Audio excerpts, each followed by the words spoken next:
Bonjour, j'espère que vous allez bien.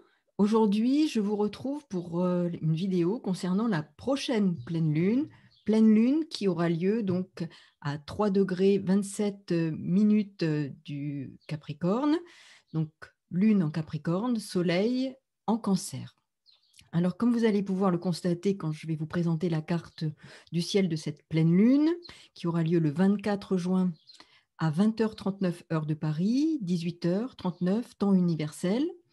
Pour la France, il s'agit d'un ascendant Sagittaire et vous allez pouvoir constater qu'il y a beaucoup de choses à dire, pas seulement pour la France, hein, bien entendu, mais pour les événements notamment mondiaux, la situation et le contexte énergétique qui est propice à une manifestation, je dirais, de situations bien spécifiques, tant au niveau personnel qu'au niveau des prises de conscience potentielles, d'une promesse de prise de conscience, hein. Après, chacun se saisit des énergies comme il le peut, et en même temps, de voir qu'est-ce que cela peut nous dire, qu'est-ce que ce ciel nous dit concernant différentes choses, concernant nos besoins personnels, la prise en compte des besoins, quel type de besoins, comment sont utilisés les besoins par les uns ou les autres, la question de notre propre souveraineté, la place des enfants dans ce qui peut se jouer, en tout cas la place et ce qu'ils peuvent, je dirais, subir. Par ailleurs, il y a aussi la question de prise de conscience et d'erreurs qu'il nous est demandé de réajuster. Donc vous allez voir, avec cette carte du ciel, il y a matière à non seulement réflexion, travail sur soi, mais aussi évolution potentielle de situations personnelles et bien au-delà. Alors, vous voyez un peu la carte du ciel de cette pleine lune, donc du 24 juin, et j'en parlerai aussi, qui se déroulera, et ce n'est pas un pur hasard, je dirais, même si, mais on peut le questionner, hein, et ça peut ne pas intéresser tout le monde, mais de voir le sens que peut prendre cette pleine lune le jour de la Saint-Jean-Baptiste. Et j'y reviendrai. Alors, je parlerai aussi, à l'occasion de cette prise en compte de la notion de besoin, besoin essentiel, qui est évoqué entre autres par la Lune en Capricorne, donc de la pyramide de Maslow. Et je parlerai aussi, que je vous présenterai, hein, et je parlerai aussi dans ce qui concerne la peur, comment la peur est utilisée actuellement et quelle influence ça a sur notre cerveau. Et je vais vous présenter le rôle de l'amygdale et de l'hippocampe dans la gestion des émotions, la peur en l'occurrence, et plus particulièrement la peur, et de voir comment ça agit et quelles sont les ficelles qui sont tirées pour agir justement sur cet aspect de notre cerveau avec les conséquences que ça a sur notre équilibre, notre santé au sens large. Contrairement à ce qu'on peut nous dire, on ne prend pas forcément soin de notre santé. Au contraire, on est en train de la dégrader. Santé globale, santé psychique, santé émotionnelle, santé affective, santé relationnelle. Tout est, je dirais, utilisé pour agir sur, à travers des stratégies hein, que vous avez sans doute identifiées, sur notre cerveau avec des conséquences sur l'amygdale notamment, et je vous dirai pourquoi et comment ça agit. Mais pour l'instant, vous avez effectivement là, sous les yeux, la carte du ciel de cette pleine lune en Capricorne qui évoque beaucoup, beaucoup de choses. Alors, vous voyez ici, comme je vous le disais, la lune à 3 degrés 27 minutes du Capricorne, le soleil en face, hein, comme pour toute pleine lune. C'est une phase donc importante, hein, la pleine lune, puisque à la nouvelle lune s'initie un cycle, celui de la lune et du cycle solilunaire. Et effectivement, la lune, à la nouvelle lune, il est question souvent d'une thématique, d'une problématique particulière qui s'initie. Et là, nous avons l'apogée de cette thématique, l'apogée de cette problématique, en tout cas un point d'orgue, qui est ce point d'orgue qui se manifeste aussi par cette pleine lune. Donc c'est un moment important souvent, il peut se terminer quelque chose pour repartir sur quelque chose d'autre à ce moment-là. Donc, c'est la deuxième phase du cycle donc, qui s'engage lors d'une nouvelle lune. Bon. Ceci étant dit, regardez ce qui se passe. Nous avons ici Jupiter qui engage sa phase rétrograde. Il est le deuxième maître, en tout cas, oui, le deuxième régent du signe des poissons. Les deux maîtres du signe du poisson sont en poisson et Jupiter engage, là, à ce moment-là, sa rétrogradation en poisson pour regagner, d'ici quelque temps, le Verseau. Mais j'y reviendrai.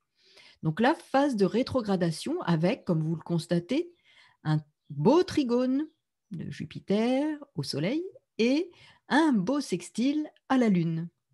Très important, je vais en parler.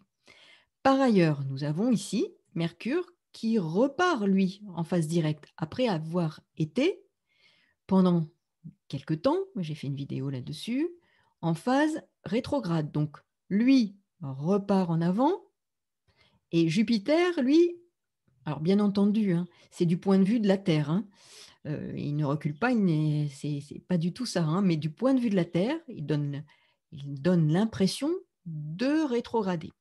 Donc, Jupiter rétrograde alors que Mercure, lui, repart en phase directe. Je vous rappelle qu'il s'agit des deux maîtres, des deux régents de l'axe Gémeaux-Sagittaire. Très important, puisque là se situe actuellement le nœud nord en Gémeaux et le nœud sud, bien sûr, en face en Sagittaire. Nous avons ici le nœud nord conjoint à la lune noire. Alors j'utilise la lune noire vraie, donc elle se situe là en Gémeaux, conjointe au nœud nord. Nous avons un autre élément très intéressant, Mars en Lion. Mars en Lion, donc feu, feu. Mars est le régent de Chiron, qui se situe en Bélier. Il est en maison 8, en analogie avec le Scorpion, dont il est un des deux maîtres. Et là, il est opposé à l'autre maître du Scorpion, Pluton, en maison pile sur la cuspide, la pointe de la maison 2. Nous avons aussi, je vous dis, c'est très riche hein, comme pleine lune, Vénus, qui est à la fin du Cancer, opposé à Pluton, en maison 8. Bon, j'y reviendrai parce qu'il y a beaucoup d'éléments à analyser. Vénus opposée à Pluton, Vénus est la planète maîtresse du Taureau. Où se situe Uranus? Uranus est ici au carré de Mars et au carré de Saturne. Saturne forme un trigone à lune noire, nœud nord et plus largement, mais toujours présent, à Mercure, mais il forme aussi cette opposition à Mars. Alors, quelle pleine lune riche au plan énergétique, au plan potentiel des événements et aussi de promesses, de transformation, de prise de conscience. Comme j'avais évoqué, le défi de la prise de conscience avec la nouvelle lune. Mais là, nous avons ici quelque chose de, bien sûr, d'une apogée, d'une mise en lumière avec cette pleine lune. Alors, cette pleine lune, effectivement, va nous parler de ce que peut nous demander, notamment Jupiter, comme prise de conscience. Alors, je vous laisse regarder, bien entendu, cette carte et je vous explique plus particulièrement la fonction, pour le moment, donc, de Jupiter rétrograde, qui lui cherche effectivement à rétablir la loi et nous demande en quelque sorte de revoir nos croyances erronées, voire toxiques. Je rappelle qu'il se trouve en Poisson. Alors, là, quand Jupiter amorce sa phase rétrograde, vous voyez bien, Mercure repart en phase directe. Ce sont là aussi donc ces deux planètes qui sont régentes et du nœud sud pour Jupiter, maître du Sagittaire, et d'une nord, Mercure, maître des Gémeaux. Mercure, après avoir été en phase rétrograde, passe en quelque sorte le flambeau à Jupiter pour réajuster le tir. Vous voyez l'arc et la flèche qui sont la symbolique du Sagittaire. Réajuster le tir afin de revoir nos modes de pensée et nos croyances qui ne veulent pas dire forcément des croyances religieuses, mais tout ce sur quoi l'on fonde à la fois nos conceptions de vie, que ce soit de vie affective, professionnelle, relationnelle, les croyances aussi que nous avons sur nous-mêmes, souvent des croyances limitatives, et aussi les croyances sur les autres, qui ne sont pour la plupart que des projections de notre part d'ombre. Donc la lune noire, dont j'ai évoqué la présence donc en Gémeaux, est conjointe au nœud nord, à 10 degrés des Gémeaux, qui est donc le maître, dont le maître est Mercure, qui repasse là en phase directe. Là, nous avons effectivement quelque chose à comprendre, notamment parce qu'effectivement, là, nous avons un beau trigone de Saturne, maître du karma, à Mercure, qui va venir nous parler de prise de conscience nécessaire après avoir cherché à analyser avec cette phase rétrograde de Mercure. Alors, bien souvent, il y a des freins à ce moment-là, puisque Mercure est rétrograde, donc ça peut être des freins dans notre vie quotidienne, mais ces freins sont en réalité des moments qui sont propices à revoir, à comprendre quelque chose qui a besoin d'être remis à plat. Et de prendre le temps justement d'observer, de revoir, alors comme je vous avais dit, des contrats, quelque chose qui pourrait être revu pour repartir sur de meilleures bases. Mais c'est un temps où on nous demande d'attendre pour mieux comprendre et réagir différemment. Donc, nous avons par ailleurs Chiron qui est aussi, lui, en maison 3, en bélier, en analogie cette maison 3 avec les Gémeaux. Et son maître est Mars qui se situe en Lion, en maison 8. Donc là, vous voyez, tout converge pour nous demander là de passer à un autre stade au regard de la prise de conscience ou des prises de conscience qui ont pu être réalisées à partir du moment où Mercure a été au travail dans sa phase de rétrogradation. Et là, il y a un enseignement que nous avons à tirer de ces énergies qui nous engagent pour un cycle nouveau. Nous sommes donc comme des étudiants qui doivent apprendre de leurs expériences afin d'élever leur niveau de connaissance, donc de conscience. Nous avons Mercure qui repart en phase directe, Jupiter rétrograde, Chiron en maison 3, en analogie avec le Gémeaux, Mercure, bien sûr, toujours en Gémeaux, ses nœuds lunaires qui sont toujours, bien sûr, dans Sagittaire et Gémeaux. Donc là, cette phase vient amplifier la nécessité de réexaminer nos croyances, nos conceptions, nos organisations aussi, afin de repartir sur d'autres bases plus éclairées, plus avisées.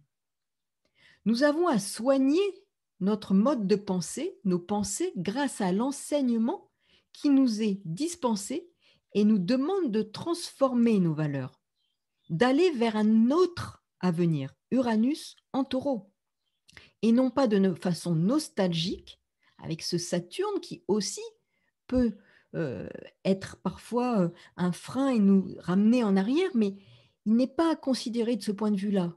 Il est plutôt à considérer comme un temps qui peut nous freiner pour nous amener à aller en profondeur, pour aller vers plus d'authenticité, pour aller chercher ce qui ne va pas afin de partir sur de nouvelles bases, avec cet Uranus en Taureau.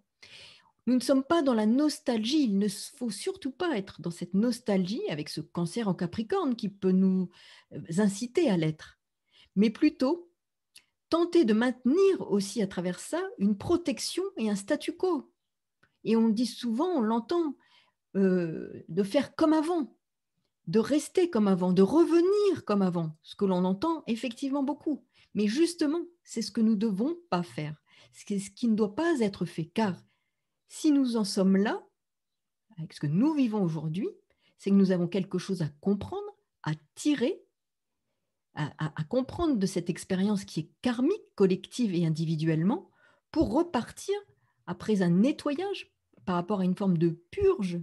Je reviendrai à cette notion de purge avec Mars en maison 8, en Lion, cet axe 2, 8, avec Pluton sur la pointe de la maison 2. Revoir tout ce qui concerne les valeurs vénusiennes. Et je vais y revenir. Et là, nous avons justement à passer à autre chose, à nettoyer, passer à un autre niveau de conscience. Nous regardons, et ne regardons pas justement, le passé que nous regardons encore trop, comme une promesse de bonheur. Ne regardons pas en arrière comme a pu le faire la femme de Lot. Je vous renvoie à la Bible, le livre de la Genèse 19, 26, qui a regardé derrière elle, donc femme de Lot, qui a regardé derrière elle en quittant Sodome et s'est transformée en statue de sel. Donc là, nous avons cet Uranus en taureau qui a pour régent Vénus. Et là, nous avons Vénus en cancer, planète maîtresse qui se trouve en Capricorne. Et là, par ailleurs, cette Vénus est opposée à Pluton, Pluton lui-même sur la pointe de la maison 2. Donc nous voyons bien qu'il s'agit bien de transmutation des énergies vénusiennes, de crise des valeurs, immanquablement, des valeurs liées au taureau, à la maison 2, à l'argent, à la façon de gagner notre argent, de nous nourrir, de consommer, de vivre ces valeurs aujourd'hui qui est obsolète, qui ne nous entraîne pas vers notre évolution, mais notre involution. Donc cette crise est le tremplin, et là, à une prise de conscience, mais à une façon de vivre autrement, d'aller vers autre chose, de nous détacher de certains attachements qui sont une forme d'esclavage. Donc c'est à nous d'utiliser ce qui se passe pour aller vers le renouveau, fondé sur des valeurs devenues différentes, et surtout ne pas regarder en arrière. Pensez à cette femme, à la femme de Lot, qui a regardé Sodome en quittant Sodome et qui s'est transformée en statue de sel. Pas de nostalgie. Allons vers de nouvelles valeurs qui nous sont proposées aussi par Uranus en taureau. Bien sûr, il y a cette question de transhumanisme avec Uranus en taureau, mais c'est aussi une proposition qui est faite. Donc la vibration d'Uranus en taureau nous incite soit et potentiellement vers le transhumanisme, mais aussi vers la transfiguration de l'être humain et des valeurs de Gaïa pour aller vers une prise de conscience supérieure, visionnaire avec cet Uranus. Donc quel choix allons-nous faire? Je rappelle que nous sommes encore avec ce nœud nord, la lune noire et Mercure en Gémeaux qui nous proposent de faire des choix éclairés, avisés et qui sont fondés sur l'authenticité avec ce trigone de Saturne. Donc, de quelles énergies allons-nous nous saisir pour justement faire table rase et transmuter les énergies vénusiennes sur lesquelles nous avons fondé notre existence jusque-là pour aller vers autre chose? Il faudra regarder aussi potentiellement ce que vont devenir les banques, toute la sphère financière. Nous avons Pluton qui est effectivement opposé à Vénus. Vénus est en maison 8. Pluton est là aussi en Capricorne. Que vont devenir nos institutions? Quel effondrement potentiel que l'on annonce et qui se fait de plus en plus jour, qui va arriver et qui va être là l'occasion de nous propulser vers un autre monde. Mais lequel aurons-nous choisi? Donc, il y a une vigilance particulière et cette pleine lune pourrait potentiellement évoquer ces sujets-là de façon plus explicite, plus manifeste. Donc, attention, car tout ce qui concerne les domaines vénusiens, donc et du scorpion, axe taureau-scorpion, je vous le rappelle, Pluton sur la pointe de la maison 2, en analogie avec le taureau. Nous avons ici Mars en maison 8, en Lion, Vénus en 8. Nous savons que Vénus est la régente de la planète ici, Uranus. Vous voyez, il y a des configurations là qui mettent un accent particulier sur ces événements potentiels. Donc, les transmutations d'énergie sont en cours et les transmutations des énergies les plus basses, cet axe taureau-scorpion nous parle de purge, donc qui va toucher potentiellement la sphère de l'argent, des banques, ces énergies lourdes, trop lourdes, qui nous étouffent, comme ce que l'on peut apposer sur notre visage, qui obstrue la respiration. N'oublions pas que l'esprit et ce souffle qui nous anime, c'est qui nous transmet l'âme. Lorsque nous naissons, nous poussons notre premier cri, et lorsque nous mourons, nous rendons notre dernier souffle. Il est bien question du respire, de l'inspire. Donc notre âme est actuellement comme brimée, empêchée. Et c'est bien l'âme que l'on veut toucher à travers tout ce qui se joue. Mais par ailleurs, il y a les forces de lumière qui sont présentes et qui inspirent d'autres manifestations énergétiques célestes, cosmiques, car toutes les vibrations sont en présence actuellement. Il y a je dirais, une lutte des énergies qui est puissante. Et nous le ressentons et nous le vivons. C'est aussi pour ça que l'on perçoit aussi toute cette violence qui émerge, dont on parle de plus en plus. Soyons vigilants et soyons à l'écoute. Je vous parlais de cette pleine lune le jour de la Saint-Jean-Baptiste. Saint-Jean-Baptiste, Jean le Baptiste, précurseur du Christ, celui donc qui a baptisé le Christ, nous parle de cette nécessité d'aller chercher au fond des eaux matricielles, n'oublions pas la lune, hein, des eaux de notre subconscient, les éléments qui vont nous permettre la prise de conscience ou les prises de conscience. Pourquoi j'évoque ça? Le baptême, c'est une descente dans les eaux. Hein. Vous voyez, l'enfant dans le baptistère est plongé dans l'eau, remonté, plongé, remonté, plongé, remonté. Il s'agit d'une plongée de l'être humain dans les eaux matricielles, dans les eaux du subconscient, qui nous amène à faire remonter à la lumière de nos tréfonds ce qui est à prendre conscience pour que l'on soit cet homme, cet être humain transfiguré grâce à cette action du baptême. Donc là, cette Saint-Jean-Baptiste, pour cette pleine lune, met vraiment l'accent sur la prise de conscience de ce qui est au fond de nous et qui doit être travaillé, transmuté pour être amené à la lumière, comme le propose le baptême. Donc je trouve que ce moment-là, pour cette pleine lune qui a une évocation autour des prises de conscience, alors qu'il s'agit également de la Saint-Jean-Baptiste, est quelque chose, un moment formidable dont on doit vraiment se saisir pour travailler sur les énergies en présence. Et là, effectivement, c'est ce thème de la nouvelle lune dont je vous avais parlé, donc pour justement évoquer cette notion de prise de conscience. Aller chercher notre part d'ombre, qu'évoque aussi la lune noire conjointe au nœud nord en Gémeaux, pour prendre conscience et nous diriger vers un autre avenir. Jean-Baptiste est aussi celui qui a dit « Je suis celui qui crie dans le désert ». Alors, quel choix ferons-nous? Mercure en Gémeaux évoque aussi le choix. S'agira-t-il d'un Saint Jean-Baptiste qui nous amène à transfigurer nos énergies et à amener de notre tréfonds ce qui est à travailler pour la porter à la lumière, pour faire une offrande à la lumière de ce qui fait notre nature humaine, notre part d'ombre aussi, et d'aller vers un autre avenir? Ou alors celui qui crie dans le désert parce que nous n'aurons rien entendu et qu'effectivement le choix que nous aurons fait sera un autre choix, celui, hélas, peut-être, de la peur, fondé sur la peur, et je vais y revenir. Parce que de nos profondeurs, de notre enfer plutonien, nous pouvons remonter vers la lumière, celle du soleil de justice. Parce que Jupiter, regardez la carte, Jupiter est trigone au soleil. Il nous propose une voie formidable de transmutation, d'amener nos objectifs de vie, d'aller vers la lumière et justement d'aller vers ce soleil de justice.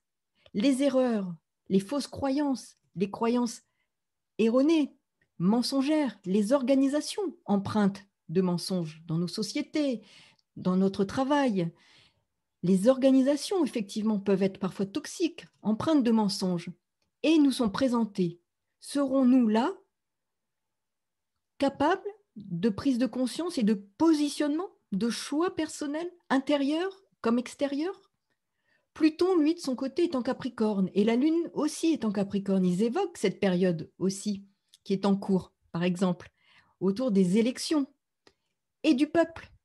Il est aussi question, par ailleurs, avec ces configurations, du contrôle du peuple par les émotions.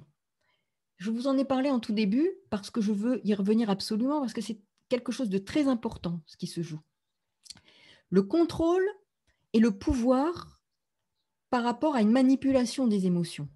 Ce qui nous est demandé là, c'est de reprendre le pouvoir sur nous, la souveraineté, notre souveraineté. Donc, reprendre effectivement notre souveraineté et le pouvoir sur nos émotions. Ces émotions qui sont utilisées par certains pour nous manipuler. Alors, je vais vous présenter, donc, au niveau du cerveau où se trouve l'amygdale et l'hippocampe, et vous expliquer comment potentiellement ça peut fonctionner. Alors, donc là, ici, je vais vous présenter d'abord l'amygdale. Alors, hop. Je ne sais pas si vous pouvez le voir.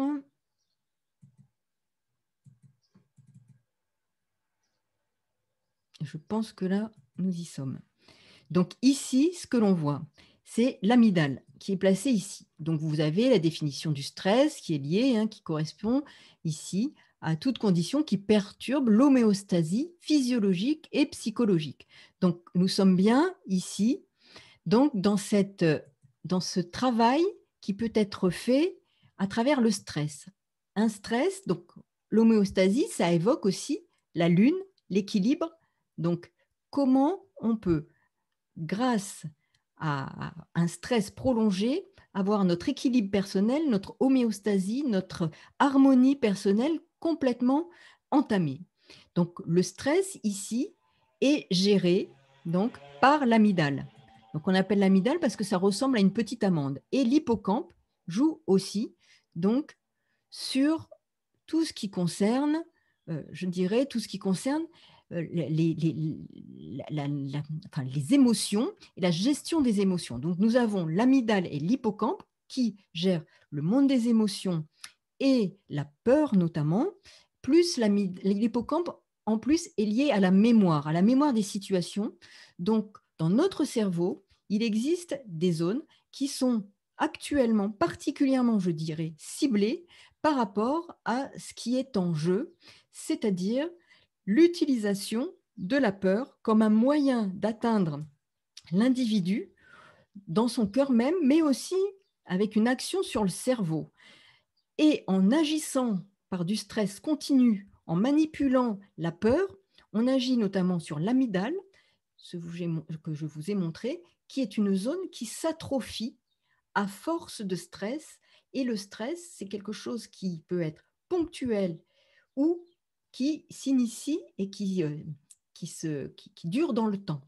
Et là, nous avons quelque chose, une situation qui dure dans le temps et qui est utilisée comme un moyen de générer également de la peur, qui agit bien sûr, comme vous le savez, on l'a entendu, sur les défenses immunitaires, mais aussi sur cette zone-là du cerveau qui alors va en s'atrophiant. Et plus l'amygdale s'atrophie, plus nous sommes déprimés, plus nous n'avons plus des capacités adaptogènes pour faire face aux situations difficiles dans notre existence. Et nous devenons de plus en plus impuissants à agir face à des situations difficiles, complexes, douloureuses, et nous devenons de plus en plus soumis à un environnement qui peut utiliser ce moment-là pour faire des uns ou des autres ce qu'il veut. Donc, c'est à avoir en tête, sachant que ce stress, il est distillé instillée très régulièrement, notamment par un environnement et l'environnement que nous connaissons aujourd'hui. Donc, ces éléments-là agissent sur l'amygdale et agissent sur l'hippocampe, qui sont de plus en plus atrophiés, affaiblis, ne nous permettant plus de pouvoir agir de façon adaptée sur les situations qui nous environnent. Et donc, nous sommes affaiblis. Outre les défenses immunitaires qui sont moindres, mais il y a aussi ces zones-là qui sont des zones cérébrales éminemment importantes et qui vont agir sur tout ce qui est biochimie du cerveau et du corps, en agissant notamment sur le cortisol, qui est une hormone qui nous permet d'agir et de réagir pour nous défendre, mais si elle est, parce que le stress est continu et que la peur qui est instillée est en continu, génère des angoisses, des peurs de plus en plus soutenues, mais qui durent surtout dans le temps. Et ce cortisol devient toxique s'il est produit quasi en permanence. Et il se retourne contre nous en ne nous permettant plus d'agir comme il convient.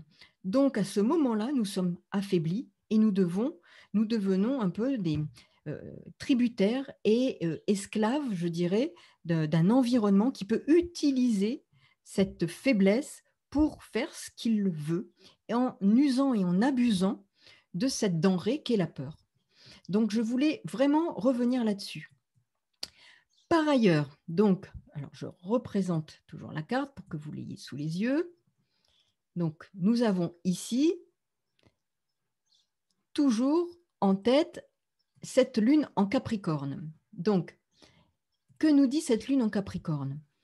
Elle nous parle de ce besoin de protection. Besoin de protection aussi, mais contrôle des émotions. Donc, ce qu'on nous demande davantage, c'est à la fois parce qu'il pourrait y avoir un contrôle sur la population à travers un contrôle des émotions, agir sur les émotions, mais c'est aussi ce qu'on nous propose, c'est de redevenir souverain de nos propres émotions, de ne plus les laisser à la main des autres, de pouvoir être dans un monde qui est davantage, bien sûr, les émotions sont importantes, elles fondent la nature de notre âme et de notre nature humaine, mais on nous demande d'en avoir un meilleur contrôle et de laisser justement à l'esprit guidé et inspiré, la main sur ces émotions et non pas le pouvoir humain prendre la main sur les émotions du peuple. Nous devons avoir et gagner et regagner notre souveraineté à tous les niveaux. Regardez un peu cette pyramide de Maslow. Alors, pour ceux qui la connaissent, vous allez tout de suite la retrouver. Pour ceux qui ne la connaissent pas, je vais vous présenter cette pyramide et vous allez comprendre de quoi je veux parler par rapport à cette pleine lune. Ici, nous avons les besoins physiologiques basiques, qui relèvent de ce que peuvent nous parler la lune en termes de besoins. Besoin de respirer, de se nourrir, d'eau, donc sexe, sommeil, homéostase, excrétion. Tous les besoins physiologiques. Par ailleurs, ensuite, quand ceux-ci trouvent leur expression et leur prise en compte, nous montons vers ces besoins de sécurité qui sont légitimes. Sécurité du corps, de l'emploi, des ressources, la moralité, de la famille, de la santé, de la propriété. Vous voyez ici où nous nous situons. Donc, axe, on va dire, taureau, puisque nous avons ici les notions de sécurité, l'emploi, les ressources, le corps, bon.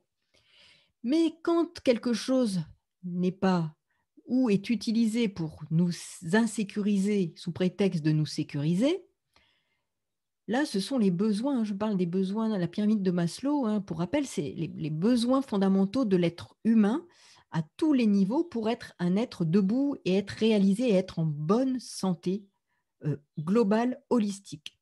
Donc, mais quand on en reste ici, à cette phase de sécurité qui peut être alimentée, suralimentée pour que nous en restions là, sans prendre en compte ces besoins autour de l'amour et de l'appartenance à travers l'amitié, la famille, l'intimité, qu'elle soit intimité sexuelle ou pas, l'intimité, les relations humaines, quand elles sont entravées, ou quand les notions d'estime de soi ne sont pas atteintes, le besoin d'estime de soi, de confiance, de réussite, de respect des autres, de respect par les autres, et ensuite d'auto-actualisation, créativité, spontanéité, résolution des problèmes, absence de préjugés, acceptation des faits, moralité, spiritualité. Quand ces domaines-là ne peuvent pas, on ne peut pas répondre à ces besoins-là, nous ne sommes pas en bonne santé. Nous risquons d'être en déséquilibre et en mauvaise santé. Et voyez qu'actuellement, la notion des besoins pris en compte en reste à ce niveau-là, au niveau de la sécurité. C'est pour ça que cette lune en Capricorne nous pose la question d'une gestion et d'une meilleure gestion des émotions, non pas d'être sous l'emprise et l'empire des émotions, et encore moins être manipulé dans nos émotions par les autres et par un monde qui se veut souverain sur nous, mais reprendre la souveraineté sur nous-mêmes, sur nos émotions, pour agir de façon différente. Et rappelez-vous, donc là, je vais revenir sur la carte du ciel. Nous avons Mars qui est ici, donc en Lion. Et que nous dit Mars en Lion? C'est important. Donc nous avons ici feu, feu.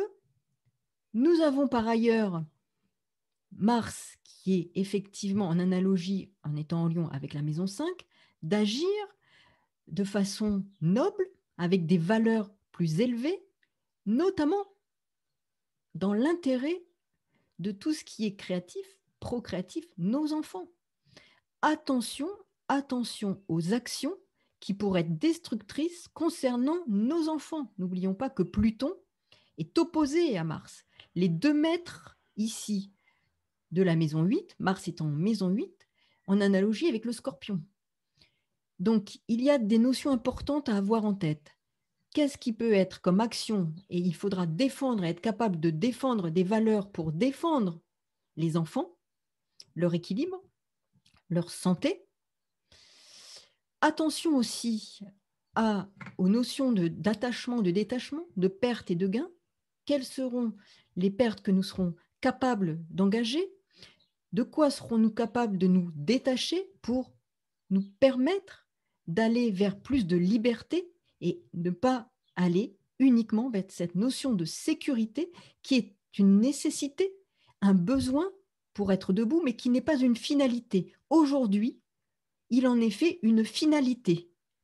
Ça ne peut pas être une finalité. C'est un. Regardez, quand on voit la pyramide de Maslow, on voit que c'est une base. Donc je reviens là-dessus. C'est une base fondatrice, mais elle est ici, sécurité, pour nous permettre de nous élever. Et c'est un support, un soutien.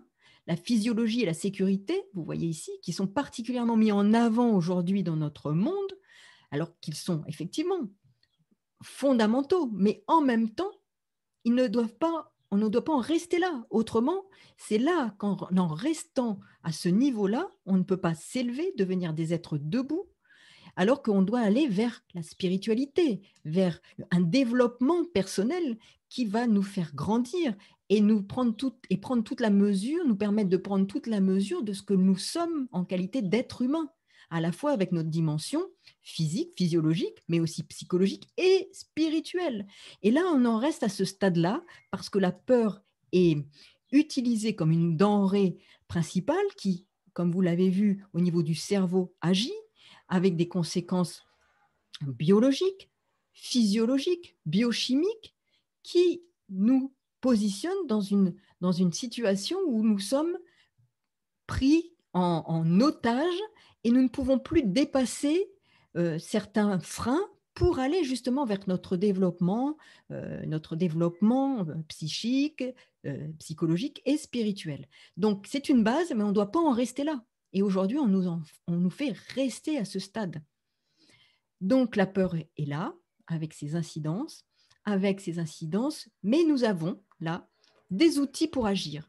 Nous avons ce Mars en Lion, nous avons ce Jupiter au Trigone, du Soleil, il est rétrograde en Poisson, mais donc il est aussi au Trigone du Soleil, comme je viens de le dire, et il est au sextile donc de la Lune. Donc, beaucoup d'éléments qui sont en faveur justement de cette évolution. On nous propose de réfléchir. C'est dans la poursuite de ce Mercure rétrograde qui vient de passer en phase directe, de réfléchir, de comprendre ce qui se passe pour justement tirer cette flèche de l'arc du Sagittaire vers le haut et revoir notre façon de concevoir les choses, d'être des êtres humains debout en révolutionnant ces valeurs sur lesquelles nous avons construit notre humanité pour justement repartir sur de nouvelles bases avec des prises de conscience, transformation, transmutation des énergies vénusiennes, avec une action ici, grâce à ce Mars en Lion, qui défend des valeurs nobles, des valeurs transmutées dans cette maison 8. Comment nous allons-nous nous saisir de ces énergies, faire les bons choix, les justes choix? C'est important. Si j'insiste, c'est parce qu'il y a vraiment des clés. Et dans ce que je vous dis, il y a des clés. Donc, saisissez-vous de ce qui peut vous parler pour, à un niveau personnel, comme je dirais transpersonnel, vous amener à revoir certaines façons de penser, d'organiser votre vie. Nous sommes aussi dans l'organisation avec Jupiter. D'organiser votre vie, de penser votre vie, d'avoir vos convictions, d'avoir une pensée rénovée qui va revoir les valeurs sur lesquelles vous avez construit votre existence jusqu'ici. Et dans n'importe quel domaine relatif à Vénus. Hein. Sachez, Vénus, c'est vraiment notre domaine, touche tous les domaines de notre existence quasiment. Et là, hein, je répète, hein, nous avons Pluton qui est opposé à Vénus, qui vient renforcer cette notion de transmutation des énergies vénusiennes dans cet axe notamment 2-8 qui vient encore renforcer cette dimension de perte et de gain, mais on doit perdre pour gagner et perdre certains plans, je dirais, matériels pour gagner sur un plan spirituel après avoir transmuté ces énergies. Et Jean-Baptiste nous parle de cette plongée dans les eaux plutoniennes, dans notre enfer, pour remonter vers la lumière afin d'être purifié, purgé. Et ce soleil qui est là, en Cancer, et qui est au trigone de ce Jupiter, je le répète, c'est vraiment un moment très fort, et qui est, lui, en maison 7, en analogie avec la Balance, dont la planète maîtresse est Vénus. Nous avons des éléments très riches. Cette pleine lune, c'est vraiment, je dirais, un cadeau du ciel qui nous est fait pour nous connecter et mieux comprendre ce qui se passe à tous les niveaux, vous avez vu. Donc, ce moment est un moment clé. Nous vivons des moments clés comme jamais le monde n'en a vécu. Le double langage doit cesser. Nous sommes aussi dans le Gémeaux avec Mercure. Le double langage doit cesser. La langue fourchue doit cesser. Qui a la langue fourchue? Réfléchissez. Donc, attention, nous avons vraiment des éléments très importants. Par ailleurs, il y a aussi quelque chose dont je vous ai déjà parlé, c'est de la notion de programmation.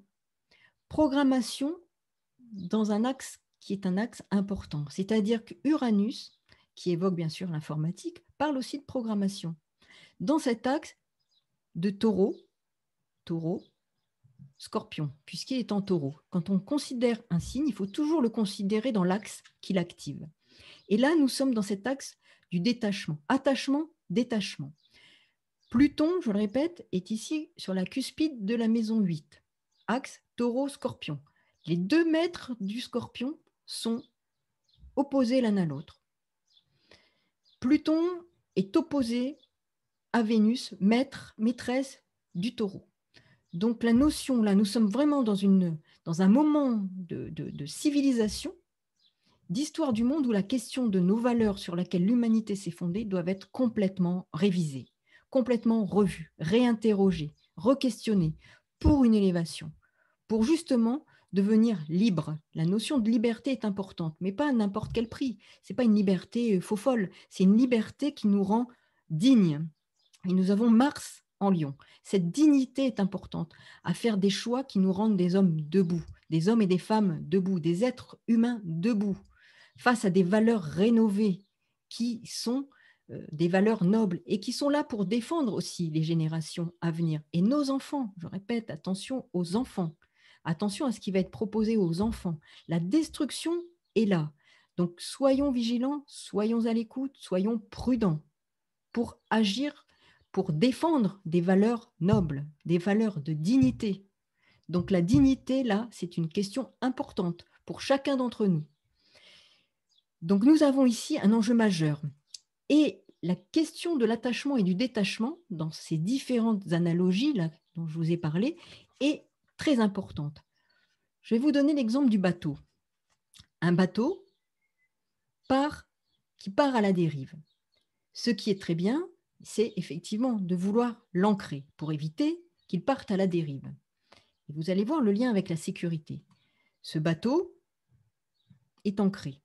Et effectivement, vous allez là, la notion de sécurité qui est questionnée.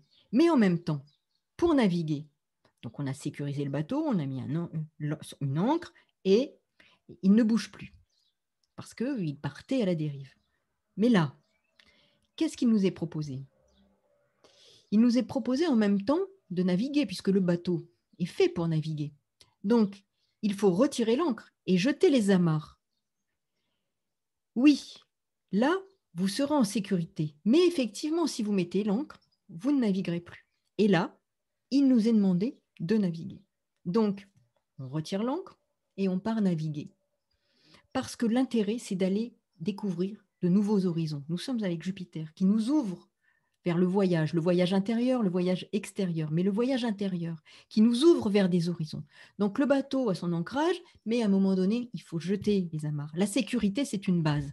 La sécurité, c'est une base, mais une fois qu'on a cette sécurité, elle doit nous servir à aller explorer le monde, à aller nous ouvrir vers le monde, nous exposer au monde pour être confrontés à ce monde, à ses différents points de vue, ses différentes opinions, et ne pas rester fermé et bloqué au port. Donc vous voyez cette notion de détachement et d'attachement. Il est important d'être à la fois attaché, sécurisé, mais suffisamment pour un moment être capable de se détacher et d'être ouvert sur le monde. Soyons vigilants sur ce qu'on nous propose. Donc il est important, effectivement, d'aller vers le monde, de nous ouvrir à d'autres horizons, mais intérieurs aussi. Donc la peur est une mauvaise conseillère. La peur est une mauvaise conseillère, elle agit négativement à différents niveaux. Donc soyons effectivement très à l'écoute. Nous sommes effectivement à ce moment-là dans ce qu'il est nécessaire de comprendre sur la notion à la fois de sécurité et d'attachement, sur ces axes taureau-scorpion. Si l'on est capable d'accepter de perdre certaines choses, c'est pour en gagner d'autres qui vont nous permettre une évolution et une transformation de qui nous sommes aujourd'hui. Donc, ce qui est important, c'est d'entendre ce que cela signifie, de notre capacité à aller nous ouvrir en sécurité et non plus en insécurité, mais sécurité parce que nous aurons mis l'esprit dans nos vies et nous ne serons plus les pantins, je dirais, de certains qui nous utilisent par le biais des émotions et notamment de la peur. Donc, je vous laisse méditer sur toutes ces questions autour de cette pleine lune en Capricorne qui est effectivement riche de sens et soyez responsables de votre vie. Soyez les acteurs de votre vie et conservez, acquérez la souveraineté sur votre vie. À très bientôt pour de nouvelles capsules et au plaisir de partager avec vous, notamment à travers vos messages et vos mails. À bientôt. Au revoir.